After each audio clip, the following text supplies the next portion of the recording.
Hi there, I'm back again with another video, and thank you for all your bubbly and welcoming comments.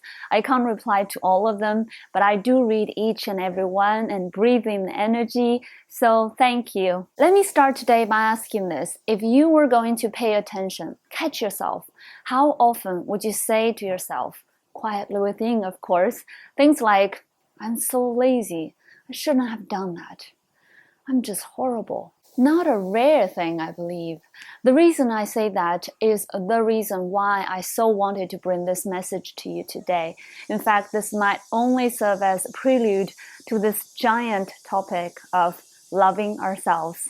When we think of loving self, we often think of having the dessert we so want to have but afraid of gaining weight, or buying something we love that costs more than we are comfortable with, or leaving someone who we are not happy with, all in the name of, life's short, you've got to be nice to yourself, love yourself. But what if having that dessert takes us further from truly loving ourselves? Buying that thing we cannot resist throw us into deeper self-negate. And what if leaving the person who seems to have made us so unhappy is giving up the best opportunity to truly experience our love of ourselves? We don't really know how to truly love ourselves, and we also confuse self-care with self-love, believing having a massage or taking a day off for ourselves is legitimate self-love. Of course, they are nice things to do for ourselves, and they can be a form of self-love. But the bottom line is, as I often say, it's not what we do, it's about how we do it, the intention behind it, the state of being, and the consciousness we are in when we do it. So, what is self-love then? First of all, let's expand the picture a little bit to understand this. I feel inspired to say love is the thing we are most confused with, if not what we got most wrong with on earth. It's supposed to be the ultimate source of life, the never-fail magic bomb for any wound. Yet mostly we don't seem to know what love is. Love is not an emotion, it's a state of being. It's personal instead of relational, as we often believe. We can simply be in that love, not particularly love anyone or anything, just beaming love, like the sun beaming its light, not to any specific one person, just beaming that light to anyone who experiences it if they come into his light field. It's the same with love. Instead of saying, I love whom and whom, or this and that, we can definitely start saying, I am love, and I am in the state of love wherever I go. And whoever and whatever comes into my love field will naturally experience it. And with that, you'd easily understand this following piece. Love, by definition, means it's unconditional. It's unconditionally beaming that light. Otherwise, it's not love. What is unconditional? Not based on conditions. Can't clearer than that. So this means not I love them, therefore I want to make them better because, they're my child, my husband, my wife, my parents. I love them. Often that making them better is a disguise of I want them different. Otherwise, I'm not happy. That is not love. Love them means you profoundly accept them the way they are, exactly the way they are right now, no matter how unsatisfying that might be to you. They don't need to be any different for you, and you are still at peace and happy. That is love. Wow, how challenging is that? I hear you. But that's why I say we as humanity has got this love thing very quote-unquote wrong. At the root of love is profound respect, a profound respect for their own life journey and their own choice at each moment. You profoundly understand that they are doing the best they can at any moment with the consciousness they are at, just like yourself. Before you go, but how can they ever improve and change if we just let them be? Just hold on a second. That's exactly what I'm going to talk about in the next part. But for now, I won't let you go without saying this, right? That piece is, we won't be able to beam that love to others unconditionally if we do not give ourselves that love unconditionally. And by now, you already know what self-love is, right? Self-love means completely accept everything about yourself, which includes all the ways you are as a human and everything you experience internally and externally. No pushing, no resisting, no trying to change, no judging, No negating, no denying, no analyzing, no even escaping. Just simply get into the gentle river of flowing acceptance. Can you feel a sense of finally relaxing a little bit in your body? That's why I did a live streaming last week on relaxation. The seeming relaxing word has profound connotation for all of us. It's not as simple as just relax. It's also a profound indication of self-acceptance and state of self-love. And from that, everything in your life can begin to truly flourish. How, you ask? You guys know that by sharing and doing all of this, I am fulfilling a sense of mission I feel within me.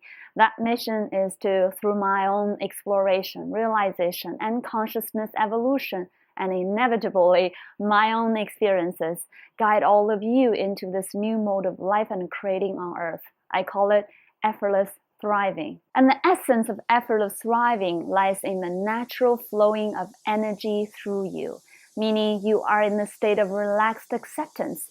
You naturally allow life force, creator energy, to flow through you to create whatever is your highest good. It is effortless, it's easy, it's even fun and exhilarating, all because you can be and are in the state of allowing, accepting, and relaxing. To put it in a less abstract and more concrete way, when you can finally be in that state of acceptance of self, which is peace, which is relaxed allowing, then your mind is finally able to receive the inspirations, all the great ideas on what to do next, what is for your highest good, for your life moving forward. While in the past, your mind was busy analyzing, pushing, resisting, trying to figure out. It's busy, yet not really helping, because all of that is out of fear and a lower frequency survival mode. Plus, now you no longer spend your energy pushing or resisting, trying to figure out, even denying. Now all your energy can be saved to create upon the inspirations you receive. Because we all know it's exhausting to resist, to push, to deny. If you don't know what I'm talking about, try to remember a day where things just seem to always go quote-unquote wrong. Can you remember how exhausted you felt that day? And guess what? It's not things going quote-unquote wrong that made you exhausted. It's your resistance towards all of that that made you exhausted. Now that you understand effortless thriving essentially works through you loving yourself and being in the relaxed flow, there's also another important and surprising beauty to mention about truly loving ourselves. That is, when you finally accept yourself, you will naturally, perhaps also finally, hear the inner call and receive inspiration from within to change, which is another way to say you'll be excited about seeking your own growth and expansion, which is to become a bigger version of you, as I often say, which may seem like you're getting better in earthly terms, but in truth, it's an inspired from within natural expansion. It's completely different from the old way of painfully pushing yourself to be better, you see. And that is basically the answer to the question you were asking earlier. The most powerful and effective way to truly help your loved ones change and grow is accept them. In that absolute acceptance of them, they can finally be relaxed enough to feel inspired to change. And with that real love of yours, they will feel even more nurtured and inspired to act on those inspirations and become the bigger version and more powerful version of themselves. There's so much more to talk about this story, but we will do that in another video. And now comes to the even more important question: how to get to that state of self-love? It's even funny to say practice self-love because it's supposed to be our natural state of being, yet indeed we've got to start with where we are. Where we are right now is we're so not used to self-love. Instead, we are used to push and to resist. We try to change, we judge, we negate, we deny, we analyze, we escape. Not just towards ourselves, but also towards the others and the whole world around us. It's an overwhelming picture to think about. So how and where do we start then? First, let's always remember it's not about what actions you take at any moment or what words you say to yourself. It's the state of being you hold towards yourself at any moment. because the same action taken with different intention and state of being can mean vastly different things. Using one example from the beginning of the video, the same action of deciding to eat that dessert can be an experience of pure joy and excitement, or it can be a trepidation of inner battle and self-blame, which is essentially just fear. So exact same action but vastly different state of being. One is completely aligned with the innate flow of desire and joy, the other is ignoring the feelings and guidance within and taking an action that causes oneself to split energy inside.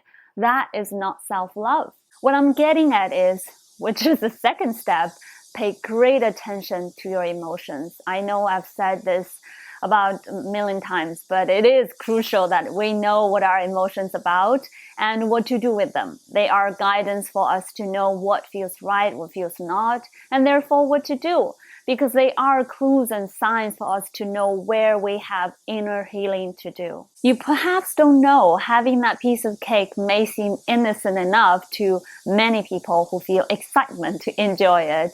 If that causes you to battle and struggle within, that fear of the consequences of eating it is a sign pointing to you. You have deep fear surfacing for you to heal it. So the third step, once you realize that fear in you, you accept that fear completely. You accept yourself completely in that fear state. No thinking, no trying to analyze, just let yourself feel it and completely accept it. Often there's stories behind that fear. Usually it comes from a time earlier in your life or even your childhood where, for example, you got suddenly reprimanded by your mom when you are giddily enjoying a piece of delicious cake. That made you have the subconscious association.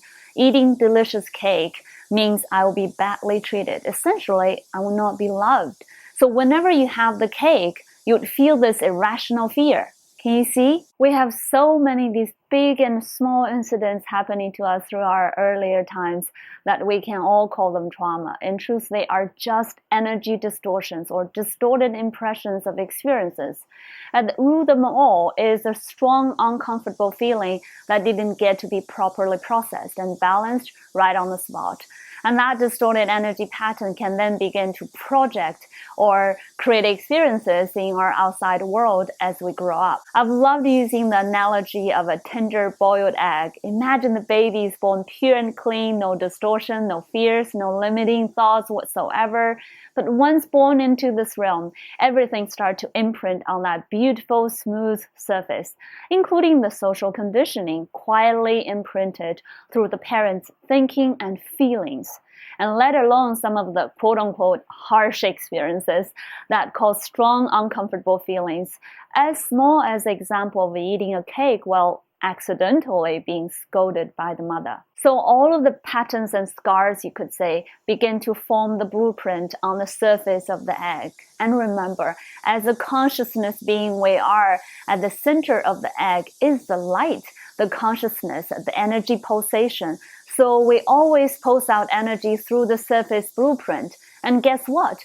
We then see on the outside that wounded version of reality, precisely reflecting the wounds and distorted patterns on the surface of our egg, our blueprint. Quick example, if someone experienced a loss of loved one in their childhood, it can often be challenging for that person to have deep intimacy, whether with a romantic partner or in friendships, because that deep intimacy is associated with loss, pain, deep grief in their subconsciousness and their emotional body. Therefore, once they begin to feel intimacy, they either naturally run away or create situations for the other person to abandon them, or simply do not let themselves get into deep intimacy because the pain, the deep grief is still in their body, and unconsciously they just do everything they can to avoid feeling it. And let's not forget the collective consciousness conditioning. No one's immune to it because it's in the air we breathe,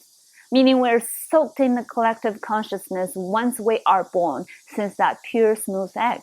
The world conditions us to not love and value ourselves through all kinds of rules, spoken and unspoken. So unless we consciously pay attention to our feelings and use that as a clue to heal ourselves to that smooth egg, which is peace, love, harmony inside and outside, then all these rules in our consciousness will determine how we look at ourselves, how we treat ourselves, and eventually just create our entire life. Now, I think now you know why healing is so important. Because as long as the blueprint stays distorted, scarred, unhealed, the reality we get on the outside will always be the same. Whether it's our money situation, our partnership, or all of our relationships, including the ones with our parents, our kids, our friends, they all feel difficult because we have a difficult blueprint.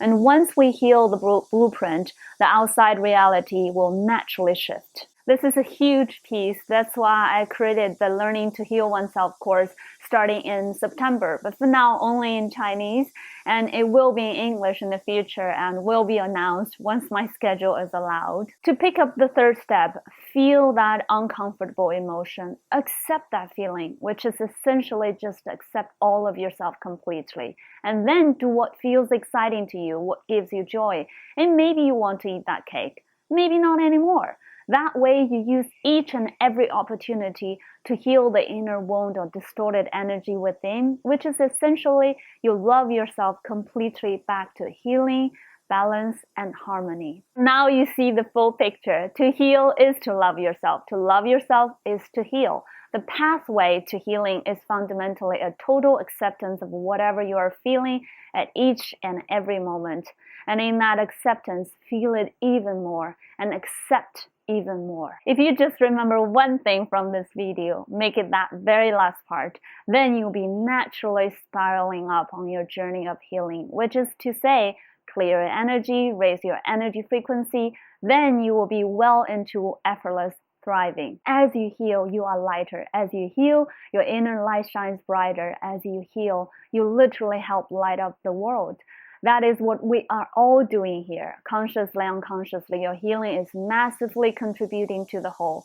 Not only your life will reflect that brighter version of you, the whole world will reflect that for you as well.